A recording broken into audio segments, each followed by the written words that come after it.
Bonjour à tous, je suis super contente de vous retrouver aujourd'hui sur ma chaîne. Aujourd'hui, ça va être... Bon, faites pas attention à comment je suis coiffée quand même. Aujourd'hui, on va parler de fond de teint. À un moment donné, j'ai voulu faire comme la vidéo qui est juste là, vous parler de 4 fonds de teint en même temps. Mais je me rends compte que du coup, je mets beaucoup de temps à vous parler des fonds de teint. Et si vous êtes comme moi j'adore les fonds de teint. J'adore tester les fonds de teint, j'adore tester les anti-cernes aussi.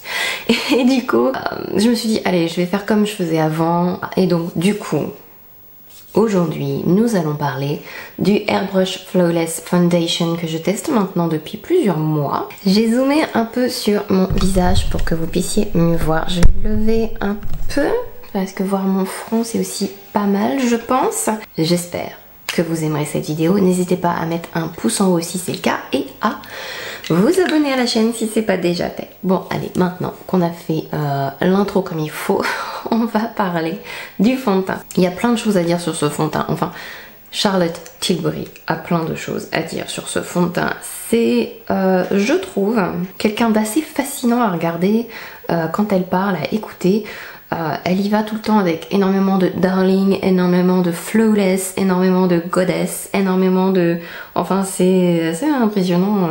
Mais parfois, je trouve quand même qu'elle en fait peut-être un peu trop. Mais bon, ça fait partie aussi du personnage, je pense. On va commencer par le peach. C'est mieux, le Airbrush Flawless Foundation. C'est marqué longue tenue, c'est marqué jour et nuit. Ça dit que avec ce fond de teint, on va obtenir une peau zéro défaut, sans pores apparent, avec une formule légère qui tient toute la journée, haute couvrance au fini mat naturel. 44 teintes qui se fondent à la perfection, formule qui équilibre les sous-tons spécifiques à votre peau en toute harmonie et qui complimente votre carnation. Charlotte Tilbury est la toute première marque de produits cosmétiques à utiliser l'innovation Magic Replaxium qui réduit l'apparence des rides. Il nourrit votre peau, il donne à la peau un fini zéro défaut, sans pores apparent. Il contient air cool pour une sensation de fraîcheur instantanée. Il possède un CT défense unique en son genre, conçu pour limiter l'exposition de la peau à la pollution quotidienne. Il résiste à la transpiration, à l'humidité, à l'eau et au transfert. Charlotte a développé un algorithme beauté magique unique pour la peau grâce à une étude menée sur plus de 650 femmes pour pouvoir dénicher la teinte idéale qui viendra se fondre à la perfection à votre peau. Avant de parler si tout ça est vrai, le flacon, il est lourd. Il est beau. Alors, je dois dire quand même que Charlotte Tilbury a cette capacité de faire des packagings luxueux, élégants, lourds, qui donnent envie. Enfin, et une petite touche rétro aussi, je trouve, je sais pas. J'ai la teinte 1 neutre. Je pense que je n'aurais peut-être pas dû prendre cette teinte-là. Alors, apparemment...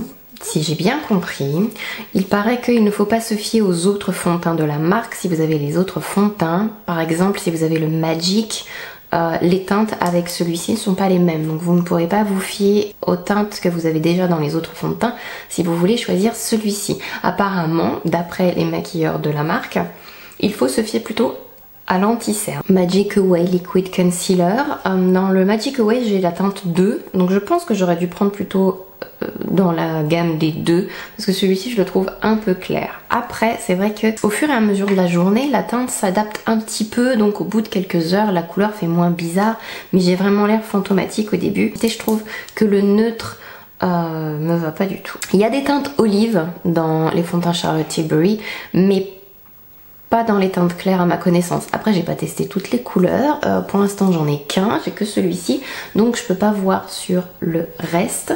Et j'ai oublié de dire le prix aussi de ce fond de teint. Ce fond de teint est à 41 €. Il est à 41 € sur le site de Sephora. C'est bizarre, je croyais qu'il était à plus que ça de mémoire. Alors pour récap, moi personnellement ma peau elle est mixte, elle est très déshydratée.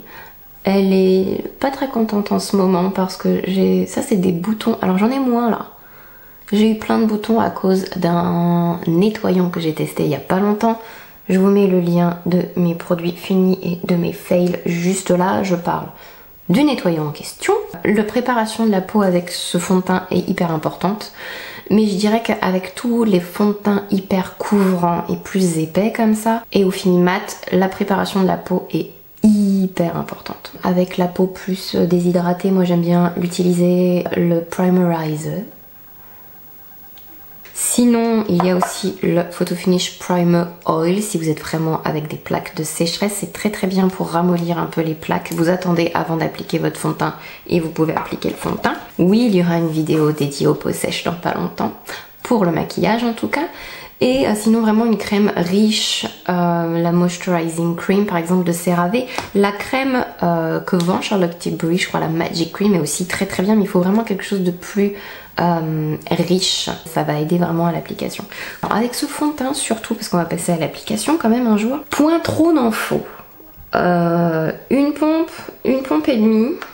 Et vous voyez où vous en êtes à partir de là. Il ne faut pas s'emballer excessivement avec ce fond de teint. Primer quand même. Un tout petit peu parce que j'ai mis la crème il y a très longtemps. Surtout là où vous avez les zones plus sèches de votre visage. Bon, je vais pas corriger la couleur du fond de teint parce que je veux vraiment que vous voyez ce que ça fait en fait. Mais bon, le 1N est clair hein, quand même. Et même un peu plus clair que mon cou qui est déjà très clair. Mais bon. Ma manière de l'appliquer préférée, c'est les doigts. Parce que je trouve qu'avec la Beauty Blender, on en met beaucoup trop. Alors si vous avez la peau grasse, ce sera pas grave en soi de l'appliquer à la Beauty Blender et d'en mettre un peu plus. Le sébum de votre peau va faire en sorte que le fond de teint soit plus facile à appliquer. Alors le pinceau que j'utilise là, c'est le 104 de Zoeva. C'est un buffer et il est très bien pour étirer le fond de teint. Parce que je trouve que ce fond de teint, il faut quand même l'étirer. Surtout si vous avez la peau plus déshydratée. Parce que je le trouve pas particulièrement... Je vous ai marqué que c'est un fond de teint... Je sais plus où j'ai vu ça, que c'était un fond de teint qui hydratait mais qui avait un fini mat. Je le trouve pas hydratant du tout. Puis quand on en met trop, il s'installe dans les... Il marque un peu les pores, je trouve. Donc ça, c'est une fine couche.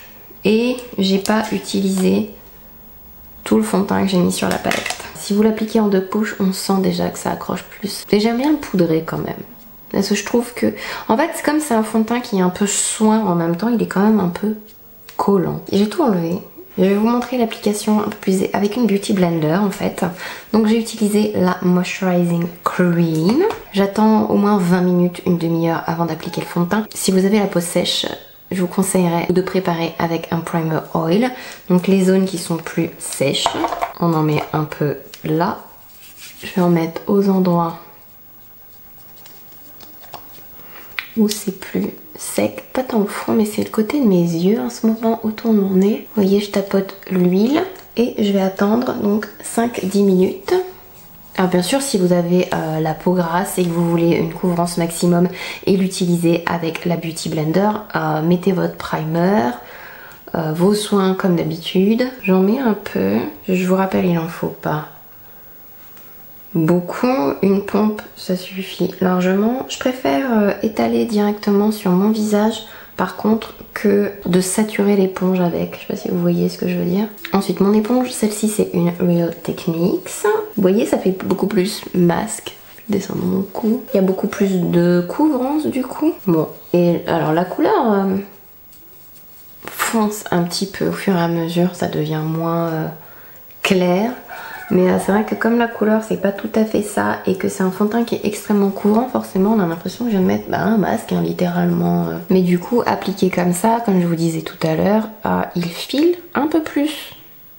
Mais c'est logique. Bon après ça dépend comment vous aimez votre fond de teint, mais moi déjà pour moi ça fait très masque là. Après il y en a qui aiment encore plus de couvrance. Vous voyez que la goutte que j'ai prise, c'est un peu plus qu'une demi-pompe.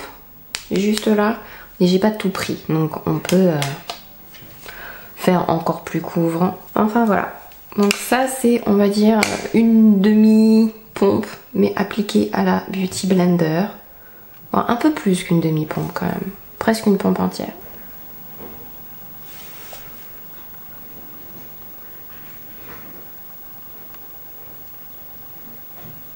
Voilà, comme ça vous avez toutes les façons dont je prépare mon teint avec ce fond de teint. Mon correcteur, mon anti-cerne J'ai poudré tout avec des produits Charlotte Tilbury. Si vous utilisez un primer, si vous utilisez une crème riche, comme là j'ai fait avec le Primerizer, je trouve que le fond de teint est moins figé et mat. À moins d'aimer les teints très mat et tout ça, utiliser un primer en dessous, ce sera vraiment beaucoup plus joli. Après, au niveau du fini, si on l'utilise à fond dans tout son potentiel, il fait mat, très couvrant et même un peu plat, je dirais. Moi j'aime bien quand il y a un peu plus de... Enfin, on voit un peu la peau quand même. Donc du coup, j'utilise un primer, j'utilise une crème bien riche. En plus, ça aide à étaler. Et déjà, quand on l'applique en 2 couches, on voit que déjà on perd la facilité d'étalement qu'a donné le primer parce que la deuxième couche à étaler est beaucoup plus difficile. Après, ce que vous pouvez faire aussi, c'est le mélanger à un primer un peu plus lumineux. Utiliser par exemple le Hollywood Flawless Filter. Ça aide au niveau du rendu si vous n'aimez pas un look complètement mat, parce que je trouve quand même que vous pouvez me dire oui, mais ça sert à quoi d'acheter ce fond de teint si on veut pas avoir un look mat, hyper couvrant, hyper machin. Bah des fois on peut avoir envie de pas forcément avoir l'air complètement mat, mais on n'a pas forcément envie d'avoir 300 fonds de teint, et avec ce fond de teint là on peut faire quand même pas mal de choses. On peut bien l'étirer, on peut l'utiliser au final sur la plupart des peaux si c'est bien préparé. On peut avoir quelque chose de beaucoup plus couvrant avec une beauty blender, en adaptant bien sûr, mais ce que j'aime bien en fait quand même avec ce fond de teint, c'est que il est très facile à utiliser pour plein de monde. C'est ce que j'aime beaucoup dans ce fond de teint. Et je trouve que plus on l'utilise et plus il est joli, et même dans la journée, mais aussi en termes de au fur et à mesure des jours, si vous voulez.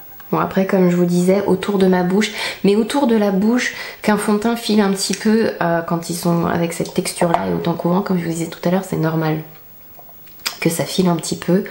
La texture est plus épaisse et c'est une zone qui bouge énormément, donc à moins de ne pas vouloir parler de toute la journée, vous allez forcément avoir un peu de matière qui bouge à l'intérieur des 2 rides autour de la bouche, des sillons nasogéens, j'aurais jamais à le dire. Après, est-ce qu'il est longue tenue? Je trouve que oui. Par contre, est-ce que c'est transfert proof? Allô? Je sais pas si vous allez voir, il n'y a pas énormément de matière qui bouge ou de matière qui se transfère sur le téléphone. Il se transfère beaucoup moins que certains autres fonds de teint en tout cas que j'ai essayé, et franchement c'est pas mal. J'ai pas grand chose sur mon téléphone. J'espère que cette vidéo vous a plu et j'espère vous retrouver dans la prochaine vidéo. Je sais pas si vous avez remarqué, mais on a atteint les 6000 abonnés sur la chaîne, donc je voulais vous dire un grand merci d'être là. Et je vous retrouve dans la prochaine vidéo avec un immense plaisir et une grande impatience. Bye bye.